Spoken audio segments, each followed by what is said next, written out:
महाराजांचं वर्णन केलेलं आहे, एक एकाचेने व्यापारी, हे विश्व हे संवार आहे. तिथे भीष्माचार्य कृपाचार्य आपण जे पाहतो त्याच्यातलं एक कृपाचार्य भीष्माचार्य आहेत आपल्यासमोर. त्यांच्या शरीर संपत्तीविषयी जर बोललो तर शास्त्रातून बोलतायत, शरीर आद्यम खलु धर्मस्थ, धर्म अर्थ काम मोक्ष मिळून देणारा शरीर आहे.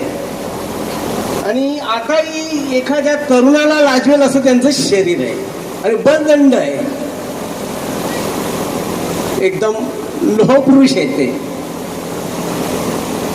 आताच गुरुजींनी सांगितलं की ते व्यायाम करतात, त्यांच्या शरीरावरूनच लक्षात येते की अगोदर ते जीवन जगतायत, ते स्वतःसाठी जगतायत. म्हणजे सकाळी योगा आणि ते व्यायाम करतायत. तुकोबाराय सांगतात शरीर संपत्ती आहे, शरीर संपत्ती मृगजल भान. तुकोबाराय सांगतात शरीर ही संपत्ती आहे.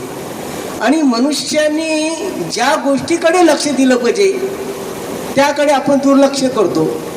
खऱ्या अर्थाने शरीराकडे पहिल्यांदा लक्ष दिलं पाहिजे, पण आपण पैशाकडे जास्त लक्ष देतो. म्हणून काहींच्या हातामध्ये पैसा भरपूर आला पण शरीर संपला. आता पैसा भरपूर असून शरीर स्वास्थ्य गेल्यामुळे त्या पैशाचा काही उपयोग होत. त्यांनी शरीर स्वास्थ्य असं ठेवलेलं आहे, एवढा मोठा सुंदर बंगला. ज्याला हे उद्घाटनाला मी आलो त्यावेळेला ते पाहिलं, त्यातलं फर्निचर ह्या त्या गोष्टी ते पाहिल्यानंतर एक आनंद वाटला मला. एक आता वास्तू कोणाची बघून आनंद कधी वाटते का? पण ते वास्तू कशी आहे की आनंददायक दिसायला आहे. त्यांचं आपल्या सद्गुरू काशीनाथ बाबामध्ये ते तर ट्रस्टी आहेत, विश्वस्त आहेत. त्याच्यामध्ये तर फार त्यांचं अफाट कार्य आहे. मग बालसंस्कार शिबिर असो की अशी वस्तू पाहिजे, कोणीतरी देणगीदार शोधा, तर ते देणगीदार नाही शोधतात, ते स्वतः घेऊन येतात. ते स्वतःचे पैसे खर्च करतात आणि घेऊन येतात. तर आणि आनंदाची दुसरी गोष्ट ती हरिभक्त पर्याय. आणि कुठेतरी त्यांनी मान टेकलेली नाही, झुकवलेली नाही. गोंधळेकर महाराज आपले, आपण जातो तिकडे, वाईट असं म्हटलेलं मी कधीच ऐकलं नाही, कधीच ऐकलं नाही त्यांना की बाबा असं असं काही किंवा मीटिंग संदर्भाने. तर ते डायरेक्ट मला किती आहेत तिथला पत्ता सांगतात फोनवर. काय सांगतात? मी अमुक ठिकाणी आहे. म्हणजे याचा अर्थ फोनवर सुद्धा ते कधी लबाडी करत नाही, म्हणजे खोटे बोलत नाही. नाहीतर आपल्याला फारच सवय असते खोटे बोलायची फोनवर. मोबाईलवर लोक फारच खोटे बोलतात, कारण मोठी संधी असते ती. तो असतो पाईपलाईनला, तो सांगतो मी ठाण्याला आहे. वास्तविक पता त्यांच्या परिवाराचा तेवढासा मला विशेष परिचय नाहीये.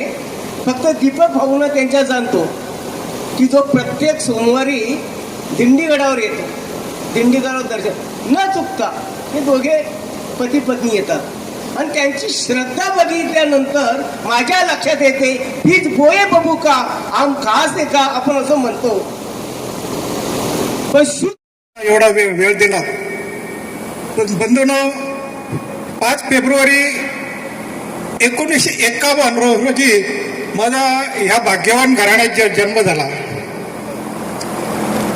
आमचं वडलोपार्जित धंदा म्हणजे तरीचा, आमच्या आजोबाच्या काळापासून आमचा तरीचा धंदा. आणि सकाळी उठल्यानंतर खिच्यामध्ये पैसा यायचा. म्हणजे गावामध्ये रोजचा पैसा येणारा घर म्हणजे हा तरीवाल्यांचं घर असं समजायचं. परंतु एक वैशिष्ट्य असं होते, आमचे आजोबा हे निर्व्यसनी होते. कधी दारू नाही, कधी विडी नाही, कधी सिगरेट नाही, कधी चहा नाही. तर त्यांचे संस्कारही आमच्यावरती हळूहळू घडायला लागले.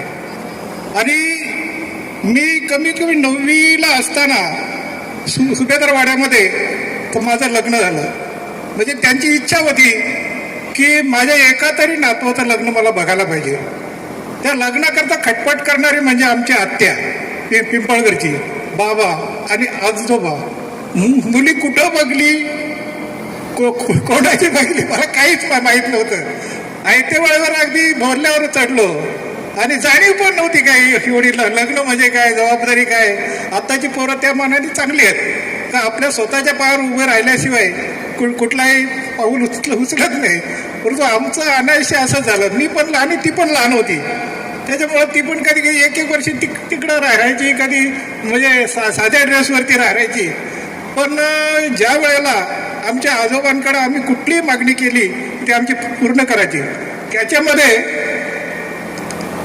आमच्या आजोबांचं नाव उंद्र्या राघो हराट आणि आजी जनाबाई उंद्र्या हराट.